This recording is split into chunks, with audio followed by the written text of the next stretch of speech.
My Gavanen Melonin, and well met indeed. I'm Arachir Garlidirthan, head of the modding team behind Divide and Conquer. Welcome back to Divide and Conquer as we continue on as the Adûnâim. We are pressing Dunland out of Eriador as we try to shut down the inevitable tide that is heading toward us in the form of the Misty Mountains. Of course, technically this campaign is now over, for the Misty Mountains won in the previous episode, and we can no longer win. We can, however, stick it to them and fight on until we, until we win, I suppose, because everyone is enjoying this campaign, myself included. So we should carry on. At the moment, we have armies besieging Tharbad. I was going to say Royal with a very old rolled R, but we've already got Royal Tharbad. We're now besieging normal Tharbad. In fact, as there's no near threats, you might as well take those units with you. It doesn't matter that it hates us. Little we can do about that. Oh, let me just turn my headset now. And there are obviously Danish forces knocking about all over the place, but we have a large army here which can defeat almost anything Dunland can throw at us, and that's what I'm hoping they'll do. Throw all of that at me in one go so I can kill it all and then move on to the next one. And of course we're mopping up with Adûnâim in the north there. So I think we're at an end turn. We'll go ahead and do that. Now, just to touch upon some points that will be talked in properly in an upcoming developer diary, whenever the next one will be. But a few points to note is that, tragically, my foray into orcish voice work has been met with almost universal hatred. And so those voices will come out of the game. Oh, and Isengard are going to attack us. So the Snow Orcs and the Gundabad faction will not have voice acted. They won't say their own names. They will have generic orc voices from whichever game we can take them from. So there's that. Secondly, the Nimrodel Rangers are no longer Rangers. Just get that one over. Just let that one sink in. Right, here we are then. The battle that we expected. Bloody Isengard knocking up out of bloody nowhere with a bloody army. Say bloody more. Adûnâim the Cruel with 2,669 of our finest soldiers against Captain Bara, who has trash and will break when we look at him funny. Captain Harek has also got trash. There's a lot of cavalry though. And then Sion, who has some troops, but again, a bit too late to the party. Where are they all coming from? Harek. Bara is attacking us. And he is... Oh, hang on. Sion's in the town. So we're going to have Bara in front of us, Harek to our left, and Sion to our back left. Alright. This is going to be one of those kind of battles where I just line everyone up and let them get on with it. And normally that goes relatively well. I was perusing recently some comments about my lore series from some diehard purists. Who were, of course, absolutely trashing my lore videos on Reddit, it was. And I noted one thing that gave me vindication and made me not feel bad about the fact that they were trashing me at all. And that is that in my description of the Hobbits from the Hobbit video, I said that they were Tolkien's labour of love. Labour of love. Which is, in many ways, accurate. They're a big part of the Legendarium. I also said that, arguably, you could say that much of the Legendarium has been written for them. Again, to note that I used the word arguably. We're going to go up on this hill here, I think. And these people who then absolutely trashed me, when they were quoting back words from the video to me, as in identifiers that I clearly do not know what I'm talking about, and I've obviously just read the internet and thought I could make a video about it, they chose to omit the word arguably when they were lining up my guilt. And so when I noticed that they omitted that, I suddenly felt all of the weight that I'd felt from reading these comments about how terrible I am and how much of a bad influence on the Tolkien community I am.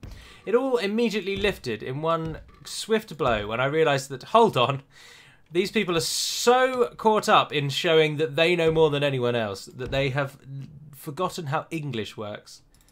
And so I immediately just felt fine about it all. So I thought I'd share that with you, a little extra tidbit.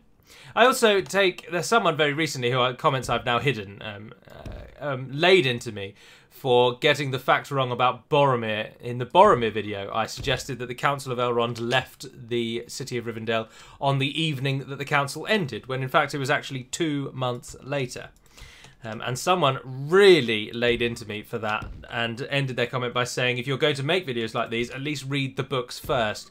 And of course, these videos just incense you because, like, surely there are not lore videos on YouTube of people trying to talk about Tolkien's works who have not even read the books. Like, surely that is not a thing. I really want to believe. And to be grouped in with that group. But the thing that annoyed me the most about it is because these things annoy me a lot, is common sense seems to be omitted when these people wish to make these kinds of points. Because even if I'd read the book immediately prior to making the video, which of course I did not. I've read the books 3, nay 4 times each book. And of course I refer to the books when I make these episodes.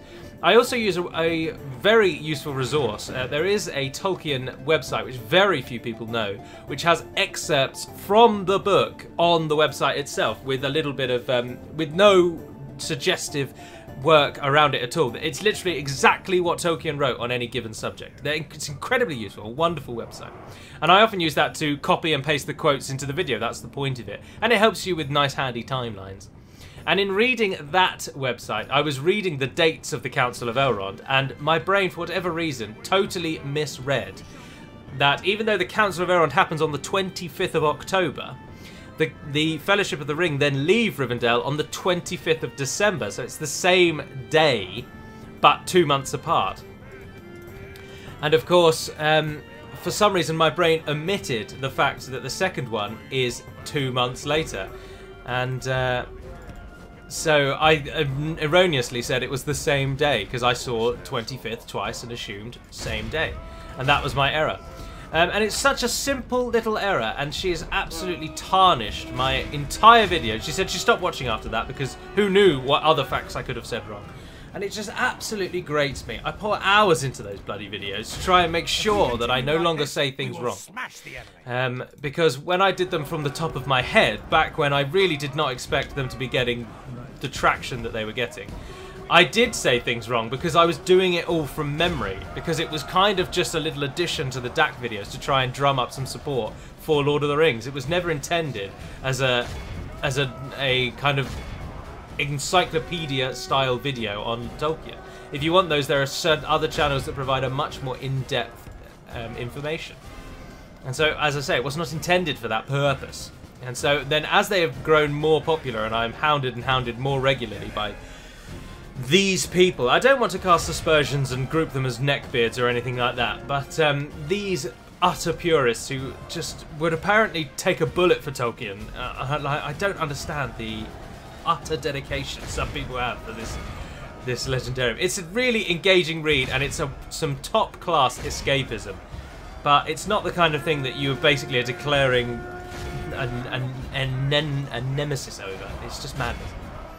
Anyway, sorry I'm rambling. Our army over there could really do with some help, and we shall provide it. As expected, the army that didn't have the general has capitulated almost immediately and just been crushed. Their whole army is running away. So much so, in fact, stop shooting them because we don't want to waste arrows now. You watch these all break just as our army hits. Right, where are the reinforcements? Oh, still miles away. They don't even look like they're even bothering to come.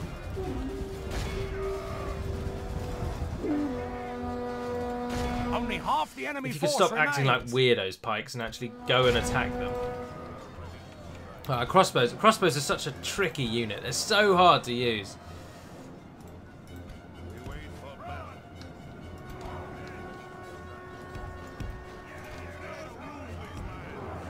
Get the Pikes just to go and stand in front of them. Oh, there we are. They're all running. Well, certain of them. Some of them are.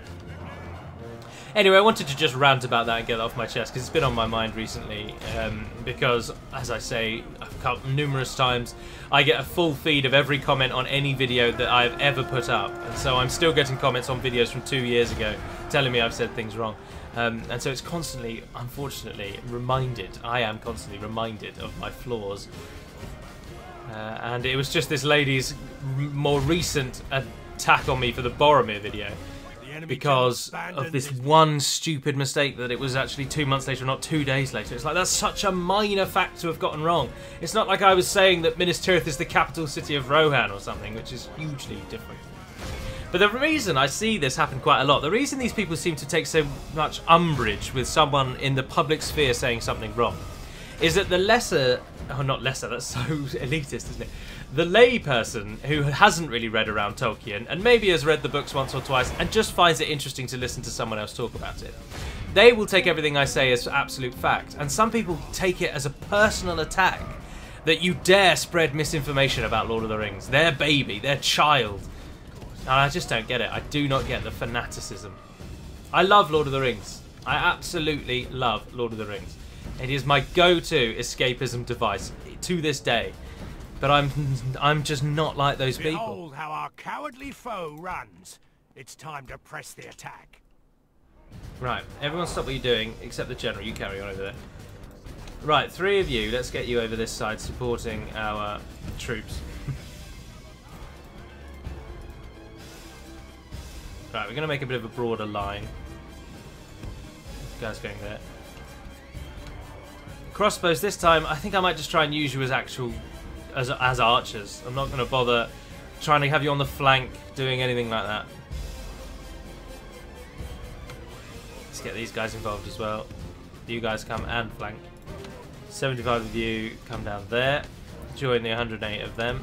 132 of you. You're going on the right hand side. Who's that going up there? Everybody run, stand in positions, missile troops, except that bloody javelin one! You are free to fire at will. Shoot what you want. Pike walls. Ah, Sion is coming first. Just unlending warband charges through the trees. Oh, also, thank you for listening to the lore little ramble there. It's good to get it off my chest. And I appreciate that, sorry, to return to it, that for every one person who pulls me up on the lore videos, let us not forget that there are literally thousands of you who watch and enjoy them and leave positive feedback. But unfortunately, it is so easy to look through the positive feedback and very easy to take the negative feedback to heart. I can clearly spot trolls. They are... And I've never let trolls bother me. Trolls are just a joke. It's almost hilarious when you get a troll comment because it's so obviously trolling. Only half the but then you get the people who really genuinely hate what you have done and in smearing Tolkien's good name through your terrible video. And these people annoy me because their facts and their argument and their knowledge is not good enough. I know I bang on about it, but I come from a legal background where evidence is absolutely everything. Of course, I work mostly in wills, but we do still have this problem in wills. We have people who come to us because they want to contest a will because they've not been left any money from, say, their mother, who they maybe haven't spoken to for 3 years. This is very common. And then you've got to essentially ask them, well, why do you think you deserve that money? Yes, you were flesh and blood, but you need a reason. This is law. You need a reason and you need backing. You need evidentiary backing. And so when I see these people bashing my comments, bashing my videos, and their reasoning is nothing more than, God, I love Lord of the Rings and I want to show the world that I know more than you, it's very difficult to take those comments because the rational side of my brain wants to reach through the screen and explain to these people how moronic they sound and how stupid their comment is. But I can't do that, so here I am moaning to you about it while we trash them. Sorry, let's leave that in the past now and move a little further on to modding changes. One of the other modding changes which has occurred is the Hin-i-Daur and the Gurveleg. The 2 units that have silver thorn arrows have finally been weakened. Their arrows are no longer body piercing, and what they are instead is knockback. So they no longer will shoot through various units, but what they will do is they will blast the first unit they hit into the air. Now this does make them better than normal arrows, but that's kind of the point. But they no longer get thousands and thousands of kills. They will get very good kills, don't get me wrong, you will still do very well. And indeed, I've also made the Silverthorn arrow now the most accurate arrow in the game. Because some of you may not know, and it might be interesting for you to note, that unit accuracy is not decided by the unit itself, but by which arrow it fires. The accuracy is in the arrow file, or descript projectiles as it's actually called, and not the export descript unit, where the unit information is housed. So any unit that uses the Silverthorn arrow will have the highest accuracy in the game. Bar none. So there's a little bit of extra information for you. Legolas, however, will not get the Hini Dower back as a bodyguard, because now that they don't have the unstoppable arrows, they're actually a pretty subpar bodyguard, and custom bodyguards are supposed to be a bit better. So he is now going to have the Her I Beng, the elite, standard elite archer for the Woodland Realm. Right, now we face the third and final Danish army, which again has no general, so again should be a nice breeze. You forget how just utter trash Dunland are when you've been fighting Adûnâim for such a long time. It's nice to see an army that breaks as soon as you glare at them, and not one that will just fight to the bloody death every single bloody time. Say bloody more. Pardon my French. It's not their fault. It's interesting that we have such animosity toward the French, given how closely related we've been throughout our entire nation's histories. Right, charge them to try and maybe take off some of the blow that you're about to receive. Look at that axe, it looks so good. Oh yeah, you did right. No, that went down very well. Nice. However, I do note that unit over there. I don't like pausing the game. It's something I really dislike, but I know that people do use it. Right, you come over there. There's no point sending you over the other way. You are only kind of slightly engaged, so pull out of battle. Oh, the war chanters are there, actually chanting.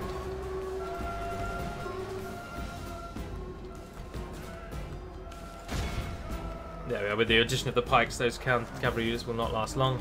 Our line curls around there to ensure that we flank the enemy where we need to. And you guys hit those mounted warband. We need to shut down those war chanters, though. Is anybody available? Oh, the Peruthiels are out of ammo. The enemy are badly bloodied. They have lost half their men. Booger. Yeah, the enemy is getting absolutely annihilated. I knew this army was good, but goodness gracious.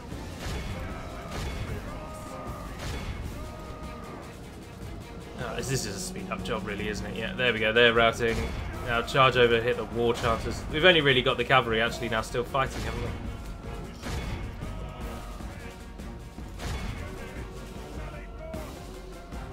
Who have we got over here? Away go the war chanters. You guys shoot at anything you fancy. Oh, they charge the back of the pikes, the enemy bastards. general flees like the coward he Pardon is. my French again. Press onward and break the spirit of his army. Oh, we've got some Dunlanding raiders there who really like to meet our Adûnâim crossbows. Go on, right into them. Yes! They're routing before they've even done anything. Cowards!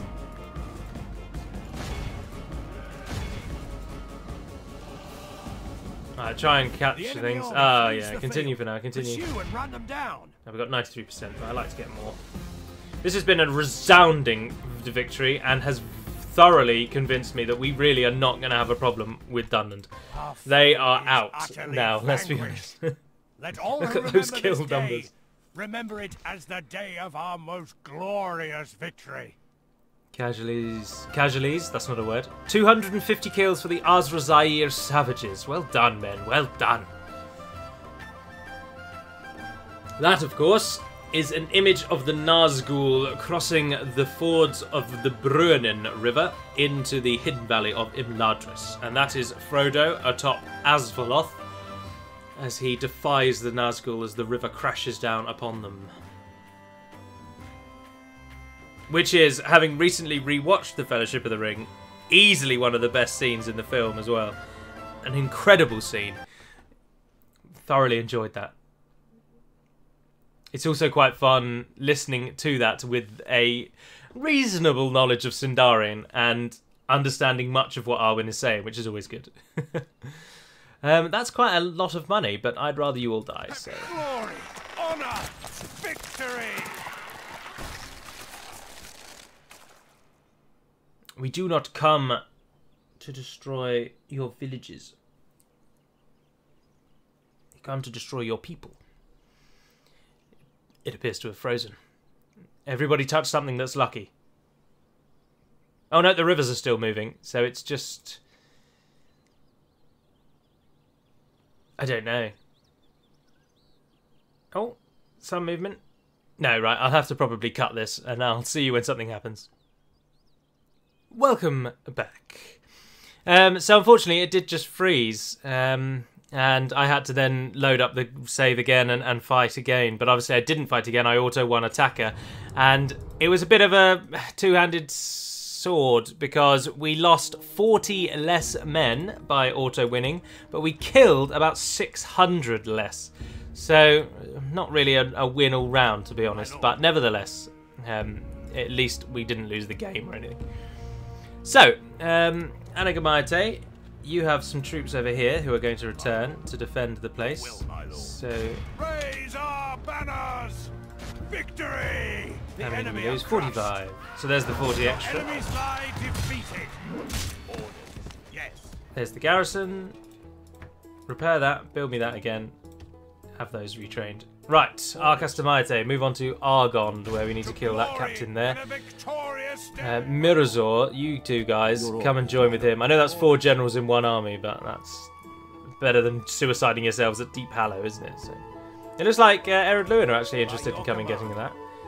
I think Adûnâim will do very, very well against the Misty Mountains, to be honest. Now that they're their only enemy, well, I mean, we'll deal with Dunland, so they won't have too much to worry about. I think they'll get by really quite easily.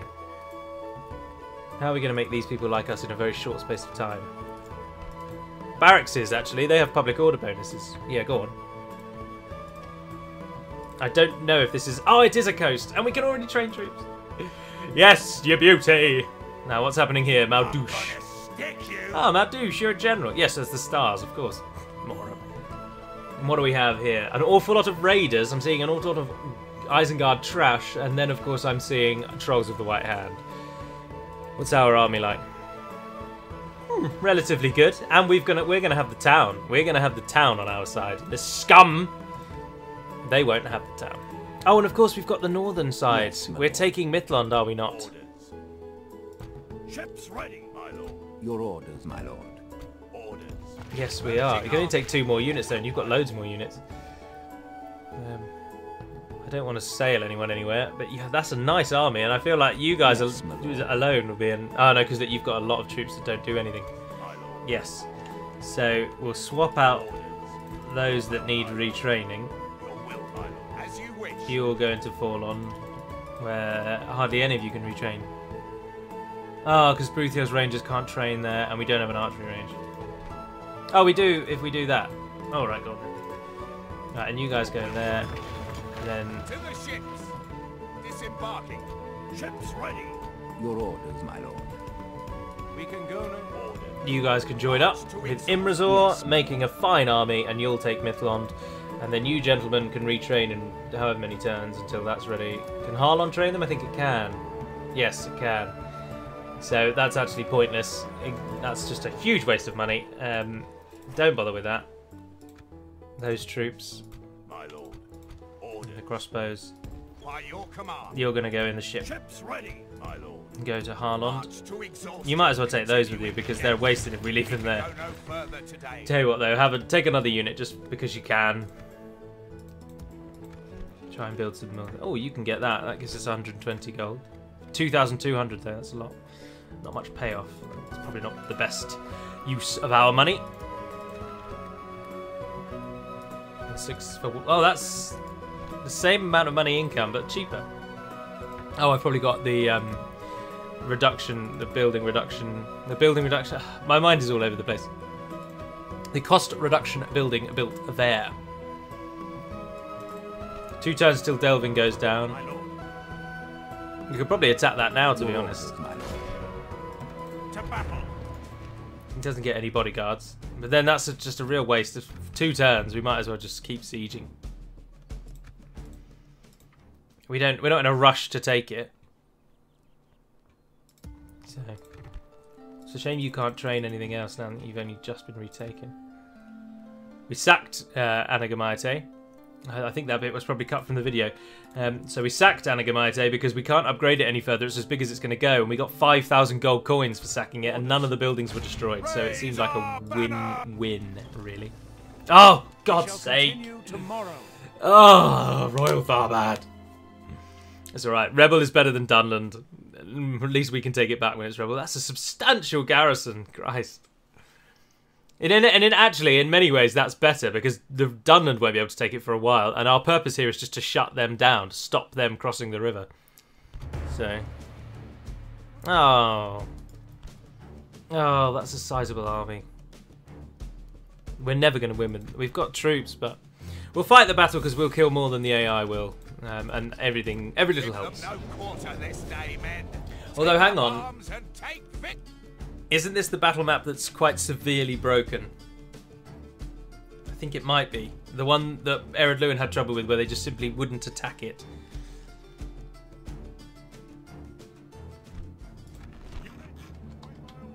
It's got big walls. I wish this version had the tower changes I've made, because this would be such an excellent example of how easy it would be to kill the enemy.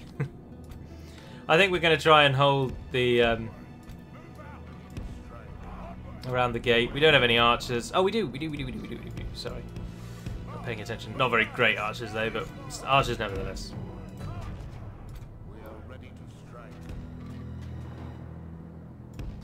Now, we do need to be cautious, though, because they are going to try and climb the walls. Dunlanding raiders. Tell you what, send those up there. So get you guys in a position that you will trap the enemy. Narduzagar, go behind them, and then hopefully, because the trapping the enemy plan normally works actually really quite well, we'll put the defenders on the wall to shut down those Dunlanding raiders. Our enemy's ladders have reached our walls. It's time for butcher's work. Which keeps the towers firing, and even in this version, the towers aren't going to do much, but they will kill something. I mean, they've already taken 2% down, which is better than nothing, isn't it? So, you need to curl a bit more in. The enemy are battering down the gates. Likewise, actually, if you guys come a bit further forward. Perfect. Archers, don't fire until I say so. Blast their eyes! The enemy's ram is through our gates! The walls are no longer ours. Oh, bug, I should have kept you in defense. Oh, they've immediately just shut down the plan.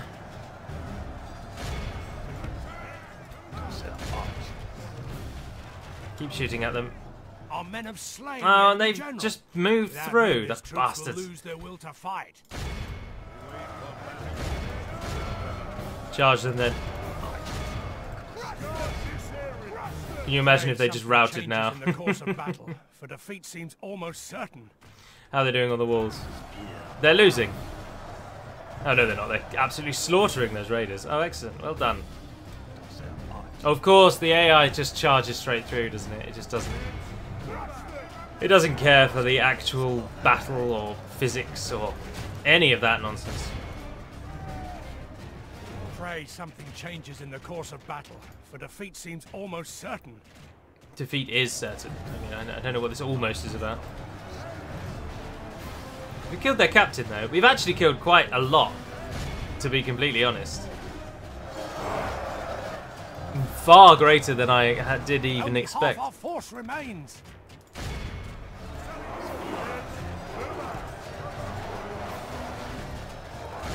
Our general has been captured. We must secure his release. We've been beaten by our foe. Oh, and then they lost a captain and they all started running away. That's not a cause to run away. It's only a bloody captain. I thought we were going to do all right there. If we had held at the square, we would have fed. I mean, we were going. That was not a battle that we were going to win. Let's not beat around the bush. So, we killed some. We've done our bit. Our reinforcing army is only 2 turns away anyway. I mean, Dunland is teetering on the edge of utter annihilation, and they are just essentially extending their brief lifespan. But It's so interesting, though, how the AI, unfortunately, again, as I've said before, can't see the big picture. They've just been absolutely annihilated at the Battle of Adûnâim. And yet they're still going to attack our towns, even though they know there are now 2,000 battle-hardened, angry Adûnâim forces bearing down on the army that's just taken Argond. But then I suppose, actually, knowing that they cannot cross back into their heartland because we have captured the river... Oh, and it's been taken by bandits. I suppose their only hope is to actually try to secure somewhere that they can defend. And that's what they're doing. My lord, as you wish, by your command, the combined we shall engage. The dwarves will get involved if we go this way. Yeah, go on. 896 just died. Honor, victory. Sieging them out for all that time, only to just lose everyone in one go because I'm an idiot. Nah, I'm not too fussed. Adûnâim is actually a relatively useful town. We leave behind a general and... I don't know. Those... How much do they hate us? As you command, an honourable, glorious victory. This army was never really going to be that great, though, because it is all our lowest tier. These are literally our lowest tier units. Oh, it still quite likes us. Take away them. Still likes us. Oh, I suppose it probably will like us because we killed everybody. Can we leave it to just the general? Yes, we can. Right, on to the next one. Build a watchtower in there. Why not? This tower will keep vigil over the lands. Yes, Here we are. Perfect. As you command. Dunlendings are losing their grip. As quickly as they think they are regaining it, they are also losing it. Oh, look, he can go and besiege Argond. But then that's silly, he's got no troops. He can also get to Karbalakan, but we don't want to do that yet. Isengard, interestingly as well, did not attack. But if they are going to take it down to the wire, I mean, Castamite can even beat Argond and get down there to support if they're going to wait 7 turns. So I'll let them siege it, to be honest. Got a general over there, not doing too much. 35% King's Men now. Got a lot of money. I would like an army barracks, actually. Keep the money rolling in. Right, we'll make some final changes, and then that's going to be it for this episode. Yes, Our army moves on to Mifflin. I'm tempted to get rid of you now. Oh, you're 75 upkeep, actually, that's alright. That's nothing, isn't it? That's absolutely nothing. Right, you guys go to Harland. Imrazor's going to come and take Mifflin from underneath the nose of Círdan. Interesting to see how many of those units go rebel when he inevitably dies. And if Adûnâim can hold Misty Mountains, if they can, then there is actual hope. We'll try and get another spy, send him out west. I don't want to have to rely on cheating all the time.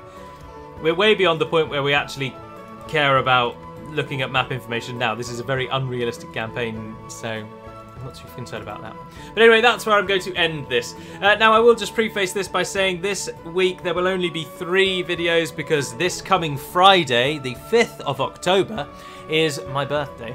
And so I'm not going to be recording on Friday. And then, unfortunately, this weekend I'm going to Southport, just outside of Liverpool in the north of England.